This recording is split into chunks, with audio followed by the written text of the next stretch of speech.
Magnetic effect of current एक numerical नहीं है इस चैप्टर में, लेकिन तुम फिर भी डरे रहते हो कि भैया फिजिक्स हार्ड लगती है। और 5 नंबर का एक तो फिक्स एक अकेला चैप्टर जो 5 नंबर का गारंटीड मार्क्स दे के जाएगा और फ्री का। इस 5 से 10 क्वेश्चन गारंटी में ले रहा हूं कि जब भी तुम्हारे पेपर बनेंगे बोर्ड के, जब भी तुम्हारे स्कूल का पीरियोडिक पेपर होगा, कुछ भी हो रहा हो। देखो यार, मुझे पता है कि तुम क्लास 10th में और तुमने एक सपना भी देखा हुआ कि भैया मुझे इस साल बोर्ड में 98, 97 कुछ ना कुछ एक ऐसा स्कोर फोड़ना है ना जिससे लोगों को हमारे आसपास विश्वास जाए कि भैया हाँ ये भी कुछ कर सकता है ना। तुमने जरूर सोच के रखा होगा। पहले तो कमेंट करके बताओ कि कितना तुमने सोच रखा है और जो भी सोच रखा है वो क्यों सोच रखा है। सोसाइटी को दिखाने के लिए, खुद को प्रूव करने के लिए, या पेरेंट्स को प्राउड फील कराने के लिए। देखो, एक गलती जो हर साल बच्चे करते हैं और वो गलती आपको इस साल मुझे नहीं करने देना है। बस थोड़ी सी मदद मैं आपकी करने वाला हूं और ये प्रॉपर जो आपको ये वीडियो दिख रही है इसमें अगर थोड़ी सी भी आपको ईमानदारी, एफर्ट्स अगर दिखें तो आप इसको लाइक जरूर करिएगा, अपने दोस्तों तक शेयर भी कर दीजिएगा। देखो, टोटल इस वीडियो में आपको 30 डेज का मैं चैलेंज करने वाला हूं और आई थिंक आप उस चैलेंज को एक्सेप्ट करेंगे। अगर करते हैं ओवरऑल वीडियो देखने के बाद तो कमेंट करके जरूर बताना कि भैया आई एक्सेप्ट द चैलेंज और मैं इसको फॉलो करूंगा। और 30 दिन बाद सेम कमेंट पे आके फिर से रिप्लाई करूंगा कि मैंने कमेंट को, जो भी मैंने टारगेट सेट किया था, मैंने उसको बहुत अच्छे तरीके से फॉलो किया। उससे 2 चीजें पता चलेंगी, उससे आपकी ईमानदारी पता चलेगी और आप किस तरीके के व्यक्ति हैं वो पता चलेगा। देखो, सबसे पहली चीज कि आपका जब गोल अगर डिसाइडेड है, तुमने डिसाइड किया कि मुझे 95 लाना है, तो भैया सोचने से तो 95 नहीं आने वाला। उसके लिए पढ़ाई करनी पड़ेगी, आपको एफर्ट्स लगाने पड़ेंगे, अपने आप को दिन रात झोंकना पड़ेगा। और यही चीज मैं आपके इस 1 महीने में देखने वाला हूं। क्या आप उस लायक हो? क्या आप कंसिस्टेंसी मेंटेन कर सकते हो? क्या आप अपने वादे के पक्के हो कि मैं जो बात बोलने वाला हूं भैया वो मैं अचीव करके दिखाता हूं, उसको पूरा करके दिखाता हूं। और मुझे उम्मीद है कि तुम उस चीज को पूरा करके दिखाओगे। देखो, 10th पहले हम समझते हैं कि अगर हम क्लास 10 साइंस की मैं बात कर रहा हूं पर्टिकुलरली, अगर आपके रिस्पॉन्सेज अच्छे रहेंगे तो बाकी सारे सब्जेक्ट्स के भी इसी तरीके से चीजें आपके सामने मैं लेके आता रहूंगा। देखो, सबसे पहले अगर मैं बात करूं क्लास 10 साइंस की, तो हमें समझना है जरूरी कि हमारे किस चैप्टर का क्या वेटेज है, ओवरऑल किस सेक्शन से कितना मार्क्स हमको मिलने वाला और कैसे हम उसको अच्छे तरीके से अचीव कर सकते हैं। तो अगर हम शुरुआत करें क्लास 10 की साइंस से, चैलेंज आपको लास्ट में बताऊंगा मैं। पेपर के पैटर्न को समझने की अगर हम थोड़ा सा कोशिश करते हैं तो पेपर का जो साइंस का पैटर्न है वो 3 पार्ट में आपका डिवाइड हो जाता है। सबसे पहला पार्ट है फिजिक्स, जहां सबको बहुत अच्छे से डर भी लगता है। दूसरा पार्ट है आपका केमिस्ट्री, जहां आप अच्छे तरीके से स्कोर कर सकते हैं। और तीसरा जो बात है बायोलॉजी। ये 3 पार्ट्स आपके सामने आते हैं। लेकिन सबसे पहला जो डाउट है भैया ये कि हमारा 9th खराब हो गया था। देखो मेरे भाई, अगर तुम्हारा 9th खराब हो गया तो जो 3 चीजें आपकी दिख रही हैं ये क्लास 10th की हैं और इन 10th की चीजों का कोई भी रोल, कोई भी इन्वॉल्वमेंट 9th से नहीं होने वाला है। मतलब अगर आप चाहें, मात्र 5 से 10% चीजें होंगी जो आपकी 9th से रिलेटेड होंगी और आप उसी 5 से 10% में परेशान रहते हो कि भैया मेरा 9th खराब हो गया तो 10th तो खराब होना ही है। तुम मेरे भाई थोड़ा सा अपने आप पे बिलीव रखो। कुछ बातें मैं बता दूंगा, अगर तुम बोलोगे, कमेंट करके बताओगे तो मैं 9th का पार्ट जो भी 10th में यूज होता है एक प्रॉपर वीडियो में तुमको अच्छे तरीके से करा दूंगा। उसके बाद पूरी 10th में तुम्हें कहीं दिक्कत नहीं आएगी। लेकिन जो भी यूज हो रहा है सिर्फ 5 से 10% दिमाग में रखना और वो बहुत आसानी से तुम कवर कर सकते हो। देखो, अगर सबसे पहली चीज अगर हम फिजिक्स की बात करें तो फिजिक्स टोटल हमारा 25 मार्क्स के लिए हमको पूछा जाएगा बोर्ड में। बोर्ड के अगर ओवरऑल में पेपर पैटर्न की बात करें तो हमारा जो बोर्ड का पेपर बनेगा वो 80 मार्क्स का बनेगा और जो 20 मार्क्स बचेंगे वो आपके प्रैक्टिकल के ऊपर होंगे और स्कूल के असेसमेंट्स के ऊपर डिपेंड करते हैं। स्कूल वो देता है और लगभग 20 में से आपको 18-19 मिल ही जाता है। मोस्ट ऑफ द स्कूल्स में वो 20 में 20 ही रहता है। तो अगर हम फिजिक्स की लड़ाई हमारी जो है वो 25 मार्क्स के लिए, केमिस्ट्री की जो लड़ाई है वो भी हमारी 25 मार्क्स के लिए है और बायो की तो कायदे से कहें तो 25 मार्क्स के लिए ही लड़ाई है। बट एक चैप्टर आवर एनवायरनमेंट अलग से जिसको हम बायो में ही इंक्लूड कर ले रहे हैं तो उसकी लड़ाई टोटल 30 मार्क्स की बन जाती है। तो 25 मार्क्स हमारे केमिस्ट्री से हमें निकालनी है, 25 मार्क्स हमें फिजिक्स में लड़ना है और 30 मार्क्स के लिए बायोलॉजी में लड़ना है।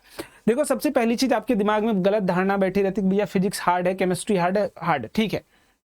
देखो, पहला चैप्टर अगर हम छोड़ दें, लाइट वाला चैप्टर को अगर हम छोड़ दें तो बाकी किसी भी चैप्टर में आपको बहुत मजे हुए न्यूमेरिकल्स नहीं मिलने वाले। डायरेक्टली फार्मूला बेस्ड न्यूमेरिकल होगा। वैसे लाइट में भी फार्मूला बेस्ड ही होता है बट थोड़ा सा कॉन्सेप्ट आपको समझना पड़ता है। तो फिजिक्स से भी स्कोर निकालना आसान है, बट आप गलती करके जाते हो, पढ़ के नहीं जाते हो, छोड़ के जाते हो, डर जाते हो।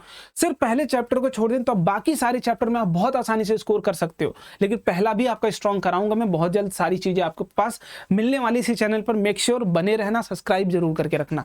केमिस्ट्री की बात करें तो केमिस्ट्री क्लास 10th की अगर हम नाम पे बात करें, केमिस्ट्री में कुछ नहीं, प्रॉपर थ्योरी है।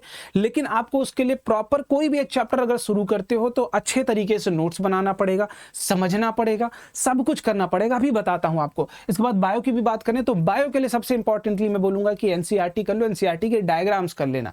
डायग्राम्स बहुत इंपॉर्टेंट है और सब्जेक्ट वाइज में आपको सारी चीजें बताते हुए चलूंगा। अगर मैं सबसे पहले बात करता हूं फिजिक्स के लिए कि भैया फिजिक्स का हमारा जो चैप्टर है इसमें किस तरीके से कितने कितने मार्क्स की चीजें पूछे जाएंगे, तो सबसे पहला चैप्टर हमारा light and reflection and refraction. देखो ये वेरी कर सकता है, कभी कभी 8 से 10 मार्क्स तक भी चीजें वेरी कर जाती है। 8 से 10 मार्क्स तक भी चीजें वेरी करती हैं, 8 से 10 के बीच में ही रेंज ये लगता है। और दूसरा जो चैप्टर ह्यूमन आई 2 से 4 मार्क्स आपको दिला के जाता है, और इसको स्टार भी कर लेना क्योंकि ये फ्री का नंबर है आपके पास। कुछ गिने चुने पैटर्न आएंगे, जैसे डिफेक्ट ऑफ आई के ऊपर आएगा, उसकी करेक्शन के ऊपर आएगा, उसका डायग्राम बनाने के लिए आ जाएगा, और बहुत आसान सवाल आएगा। जब भी आएगा आसान सवाल ही आएगा, ये विश्वास मानना तुम। इसके बाद आगे बात करते हैं इलेक्ट्रिसिटी। थोड़ी सी मेहनत है, जूल्स लॉ ऑफ हीटिंग एक बार अच्छे तरीके से देख लीजिए, और ओम्स लॉ। बस 2 लॉ अगर तुम्हारे अच्छे तरीके से क्लियर हैं तो इलेक्ट्रिसिटी का सवाल 100% तुमसे हो जाएगा।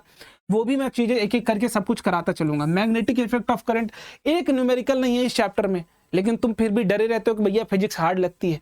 एक न्यूमेरिकल तुमको नहीं मिलेगा इस चैप्टर में, जबकि पूरा 7 से 9 मार्क्स का वेटेज लेके चल रहा है। पूरी थ्योरी है, और थ्योरी में भी क्या सिर्फ डायग्राम्स है। थोड़ी सी मेहनत करोगे सब कुछ अच्छे से हो जाएगा, सब कुछ तुम फोड़ दोगे।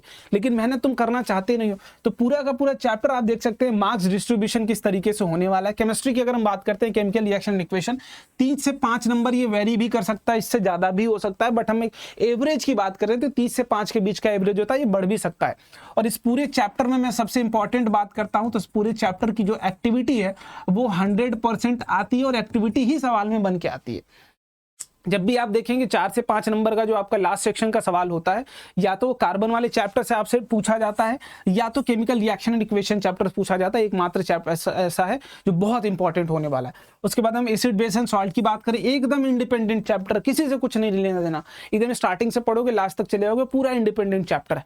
और 5 से 7 नंबर का ये भी आपसे पूछा जाता है। इसके बाद मेटल्स एंड नॉन मेटल्स की बात करें तो 5 से 7 नंबर का ये भी वेरी करता है। और अगर लास्ट में कार्बन्स कंपाउंड की बात करें तो वेरी इंपॉर्टेंट है, जिसमें सबसे ज्यादा इंपॉर्टेंट है केमिकल प्रॉपर्टीज।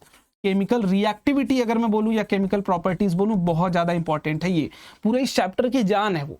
अगर एक बार अच्छे से कर लेते हो सब कुछ अच्छा हो जाएगा। उसके बाद लास्ट में बात करते हैं बायो के लिए, तो लाइफ प्रोसेस 8 से 10 मार्क्स, भैया बहुत ज्यादा इंपॉर्टेंट चैप्टर है।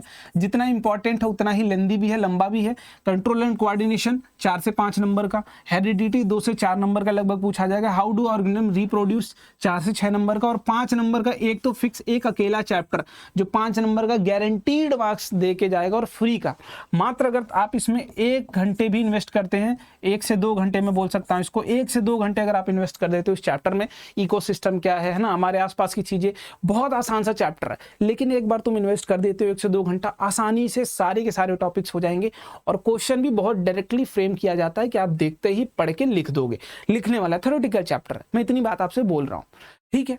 चलो ये तो बात हमको पता चल गई भैया कि ये बातें हैं, लेकिन इसके बाद आप क्या नया करने वाले हैं, आप क्या बताने वाले हैं। देखो पहली चीज, पूरे साल आपको बहुत सारे कंटेंट इस चैनल पर मिलते रहेंगे, लेकिन अभी के लिए हम एक नई चीज शुरू करने जा रहे हैं। अभी आज आई थिंक संडे होगा या सैटरडे होगा, मुझे नहीं पता, जब भी वीडियो अपलोड हो रही होगी, है ना, वो डिपेंड करता है।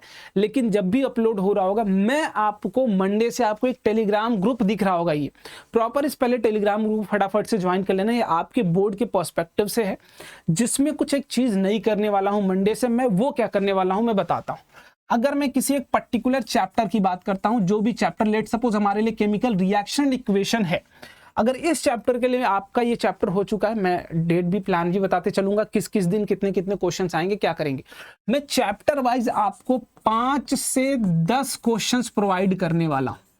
5 से 10 क्वेश्चंस प्रोवाइड करने वाला हूं। कहां प्रोवाइड करूंगा सर? हमारा जो टेलीग्राम ग्रुप है उसमें, और इसको फटाक से ज्वाइन कर लीजिए, लिंक आपको डिस्क्रिप्शन बॉक्स में मिल जाएगा। मैं 5 से 10 क्वेश्चन बताने वाला हूं, जो क्वेश्चन पूरे चैप्टर को समराइज करेगा, पूरे के पूरे चैप्टर को समराइज करेगा। इस 5 से 10 क्वेश्चन गारंटी में ले रहा हूं कि जब भी तुम्हारे पेपर बनेंगे बोर्ड के, जब भी तुम्हारे स्कूल का पीरियोडिक पेपर होगा, कुछ भी हो रहा हो, है ना, सब कुछ मिला जुला के तुम्हारे इस 5 से 10 क्वेश्चन जो आप कर लोगे उन्हीं में से ही फंसेंगे। और ये मेरी जिम्मेदारी होगी कि जब ये 5 से 10 क्वेश्चन आपके कंप्लीट कर लोगे, आप सॉल्व कर लोगे, तो भैया हमने सॉल्व कर लिया, अब सॉल्यूशन के लिए कहाँ जाएंगे? तो सॉल्यूशन के लिए आपको परेशान नहीं होना होगा। सॉल्यूशन मैं कराऊंगा आपको इसी यूट्यूब चैनल पे, इसी यूट्यूब पे चैप्टर वाइज आपके 5 से 10 क्वेश्चन जो भी होंगे वो सब कुछ कराऊंगा। लेकिन ये 5 से 10 क्वेश्चन मिलेगा कहाँ? आपको डेली बेसिस पे, टास्क बेसिस पे मैं आपको टेलीग्राम में प्रोवाइड करने वाला हूं। और ये काम हम दोनों को मिलके 30 दिनों तक बहुत रेगुलरली फॉलो करना है।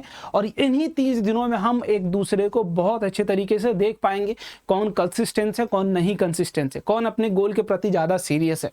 तुम्हारी सीरियसनेस दिखेगी मुझे, अगर है सीरियस तो अभी कमेंट करके बताओ भैया आई एम सीरियस। यहां तक अगर देख लियो तो कमेंट करना तुम्हारा बनता भी है ना। और इतनी चीजें तुम्हें कराने वाला हूं, लेकिन इसके साथ साथ ये तुम्हें मेरे साथ 1 महीने करनी है। लेकिन इसके अलावा जो करना है वो ध्यान से समझना, उसको ध्यान से समझना, ठीक है। पहली जो चीज कि भैया हम क्या करेंगे, किसी भी चैप्टर को आपने बोला कि हम 10 क्वेश्चन दूंगा मैं, लेकिन उस चैप्टर के क्वेश्चंस को लगाने से पहले तुम्हें एक छोटा सा काम करना पड़ेगा। उस चैप्टर को प्रॉपर तरीके से कंप्लीट करना पड़ेगा, बहुत अच्छे तरीके से एक मेजर टास्क तुम्हें करना पड़ेगा। हर एक चैप्टर की थ्योरी तुम्हारी कंप्लीट होनी चाहिए। और थ्योरी कहां से कंप्लीट होनी चाहिए? तो एनसीईआरटी से कंप्लीट होनी चाहिए। एनसीईआरटी से लाइन बाय लाइन। हो सकता है तुम्हें नहीं समझ में आ रही हो, उसके लिए या तो आप अपना स्कूल का यूज कर सकते हैं, स्कूल नोट्स यूज कर सकते हैं, या तो अपने कोचिंग का कोई भी मटेरियल यूज कर सकते हैं, कोचिंग आप कर रहे होंगे वो यूज कर सकते हैं। अगर इन दोनों की सुविधा नहीं है आपके पास तो कोई ना कोई एक वाईटी वीडियो देख के इसको कवर अप कर सकते हैं। किसी भी तरीके से ये 3 चीजें आपकी हो जानी चाहिए। और वो वीडियोस देखने के बाद आपकी जो एनसीईआरटी है वो एनी हाउ इन तीनों की मदद से किसी भी तरीके से, आप कोई हेल्प बुक का भी यूज कर सकते हैं, मुझे नहीं पता आप किस भी हेल्प बुक का यूज करेंगे, आप किसी भी हेल्प बुक का यूज कर सकते हैं। इन चारों चीजों में से कुछ भी यूज करके एनसीईआरटी की थ्योरी आपको समझ लेनी है। चैप्टर वाइज एक एक चीजें तुम्हारी हो जानी चाहिए। और इसके बाद जो दूसरी और सबसे इंपॉर्टेंट चीज है वो मैं आपको बता रहा हूं, वो आपको एकदम 100% करना ही है, वो है आपके सेल्फ नोट्स। ये सबसे ज्यादा जरूरी है, सेल्फ नोट्स मेकिंग। ये मैं क्यों बोल रहा हूं? क्योंकि जब आप रिवीजन करने जाते हो तब समझ में नहीं आता। क्योंकि जब पहली बार हमारी गलती क्या होती है कि जब हम पढ़ाई कर रहे होते, चैप्टर को पढ़ रहे होते, पहली बार सब पढ़ लिया, अच्छे सब कुछ समझ में आ गया, ठीक है, हम भैया नोट्स नहीं बनाएंगे, हमको तो सब पढ़ रहे हैं, क्लास में एकदम अच्छे समझ में आ रहा है। लेकिन जब टीचर 10 दिन बाद एग्जाम लेता है तो मार्क्स 0 हो जाते हैं, है ना। क्यों हो जाते हैं? क्योंकि आप उस चीज को रिकॉल नहीं कर पाते। और एवरेज मेमोरी किसी भी पर्सन के लिए 2 दिन तक होती है कि अगर आप किसी चीज को पढ़ रहे हैं, उस चीज को रिमेंबर आप मैक्स टू मैक्स 2 दिन तक कर सकते हो। हाँ, ब्रेन पावर अच्छी है तो आप 2 से ज्यादा भी कर सकते हैं, बट आप मोस्टली 2 दिन तो कर सकते हो अगर आप उसको रिवाइज नहीं कर रहे हो रेगुलर बेसिस पे। तो हमें ये गलती नहीं करनी, हम अच्छे तरीके से रिवाइज करते नहीं। रिवाइज करोगे कहां से? क्या फिर से सारा का सारा लेक्चर देखोगे, फिर से पूरी की पूरी बुक पढ़ोगे? नहीं, हम जो पहली बार पढ़े थे कुछ अच्छी चीजें मुझे लगी थी, कंसाइज फॉर्मेट में मैंने एक सेल्फ नोट्स बनाया था। किसी भैया दीदी का मैं नहीं बोलूंगा कि तुम करो, जो तुम खुद से बनाओगे वो तुम्हारे लिए 100% यूजफुल होगा। और यही सेल्फ नोट्स जो तुम्हारे होंगे यही सिर्फ तुम्हारी रिवीजन के काम आएगा और यही तुम्हारी रिवीजन में 100% मदद करेगा।